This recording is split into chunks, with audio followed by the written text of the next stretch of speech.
Hi, everyone. Tomorrow is the last day for the public comment, and it's very, very important that everyone that's affected submit one. And even if you're not affected, you know, particulate matter, we've all been watching that purpleair.com, and particulate matter doesn't have an odor. It's called black carbon. I've got a picture of it coming out of New Indy Stack where you can actually see it somewhere on the page. And there's no odor. When we look at this purpleair.com, which is, the EPA air quality for the area, it's horrible at night and it's horrible for all of us. And you can't smell that. So even if you can't smell it, the toxins are still in the air. I can't stress that enough. So business owners, kids, anyone that is in this area and wants this to stop really needs to submit a public comment. It doesn't need to be anything more than a few sentences of why, you don't think this is good enough. So DHEC has released their public comment. It's out. And it basically just says, thank you to the EPA for collaboration, support, and technical resources.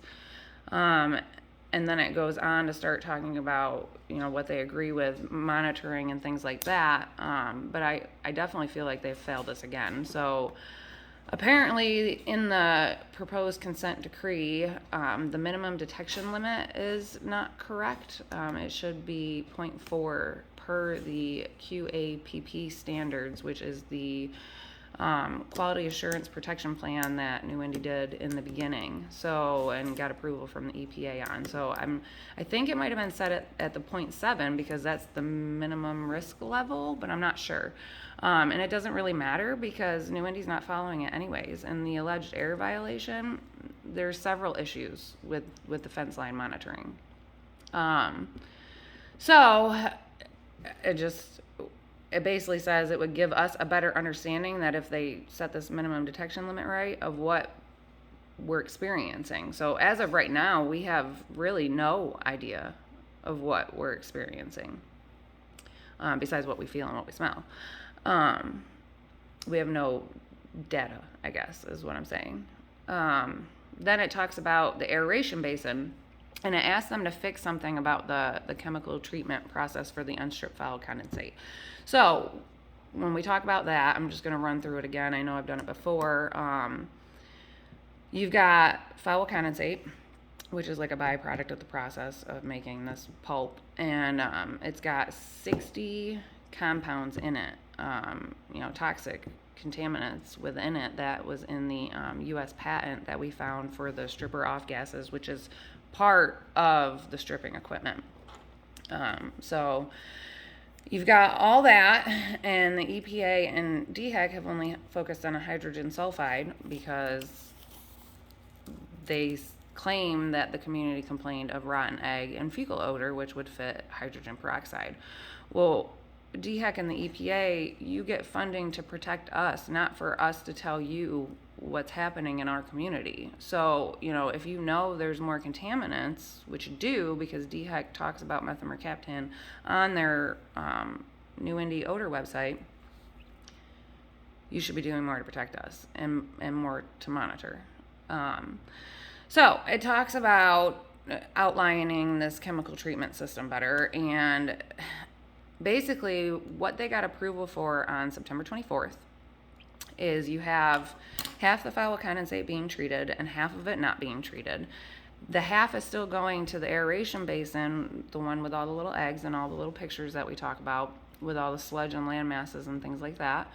And it's supposed to be treated there, and it's supposed to treat 92% of hazardous air pollutants. I firmly believe it's not doing that because in the response to testing, I think it was, DHEC mentioned that there was a profile done of the aeration basin, and now there's 18 feet of settled sludge when it's 20 feet deep.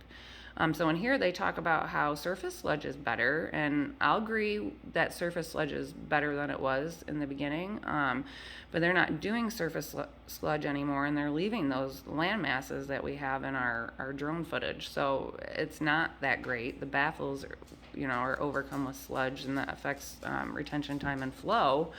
So there's no way the aeration basin is treating it properly, and DHEC has even admitted that it was anaerobic, and that means lack of oxygen, lack of treatment, and organic overloading. So what does that mean? New Indy already got the approval to treat this hard pipe where the foul condensate goes to this basin with hydrogen peroxide on September 24th of 2021. So, to my knowledge, they've already been doing it, and we're already or still having an issue. So if we talk about short-term fixes, that's the short-term fix. So you have, either reduce production to what your stripping equipment can handle, and even Patrick Foley, who works for the EPA, sent an email to 8 people telling them that this is exactly what New Indy needed to do. Either reduce production to what your current stripping equipment can handle, which is the 500 gallons per minute of foul condensate being sent through it, or increase your stripping capacity. And if you don't, you're still going to have an issue. That's what this employee said at the EPA. So instead, what the EPA and DHEC want to allow, because it's cost friendly for New Indy, is a treatment system where they treat that hard pipe that the foul condensate goes through with hydrogen peroxide. So I know that we all focus on, this odor being a bad thing and all of that, but let's kind of look at it from another angle. So the odor's good. If we didn't have the odor, we wouldn't even know. The toxins would be in the air and we would have no idea. Much like at night when we see the particulate matter being very high on the purpleair.com website, there's no odor for that. Particulate matter, to my knowledge, doesn't have an odor, but it's still a neurotoxin. It still goes through your bloodstream and binds, and it's bad for you. So, even if you can't smell it and you think that it's not affecting your home, I'm sorry, but you're wrong. I mean, there's no other way about it. I've tried to stress that to people enough, that it doesn't matter if you can't smell it. It doesn't matter if it actually lands on your home. It's still in the air. You're getting even more because you can smell it. But with this chemical treatment, it'll change the odor and it'll decrease the odor.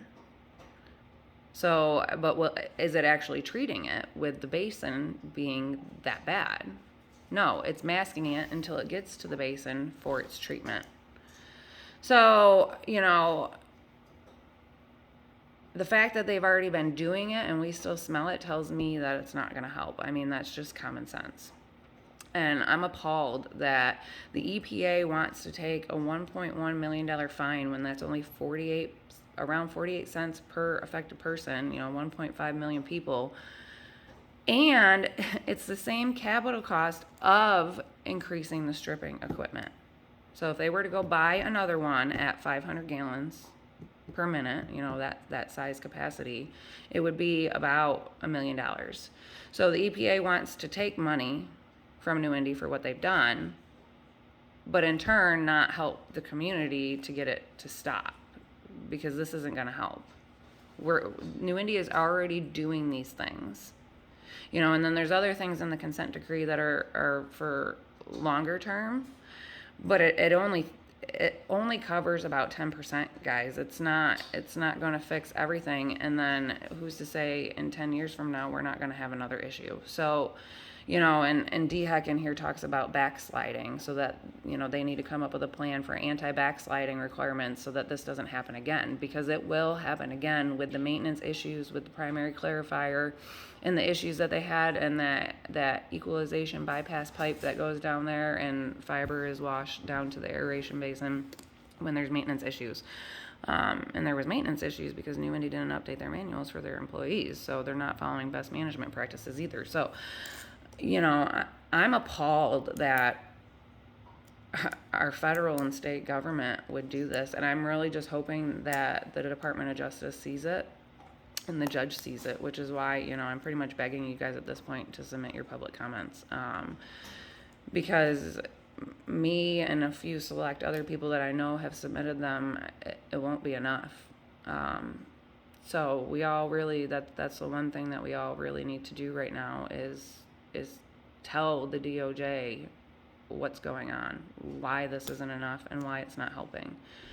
And shame on DHEC. I mean, DHEC and the EPA, as far as I'm concerned, they need to lose their funding because they're doing nothing to help us. I mean, we have 11-year-old children coming up with better solutions to fundraise money to help fix this, and we shouldn't have to. We have an 11-year-old child coming up with that in our group.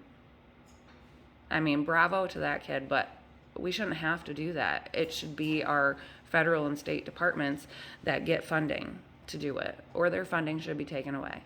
And if this consent decree does go through, I'm definitely going to sue DHEC and the EPA because it's ludicrous. Thanks, guys.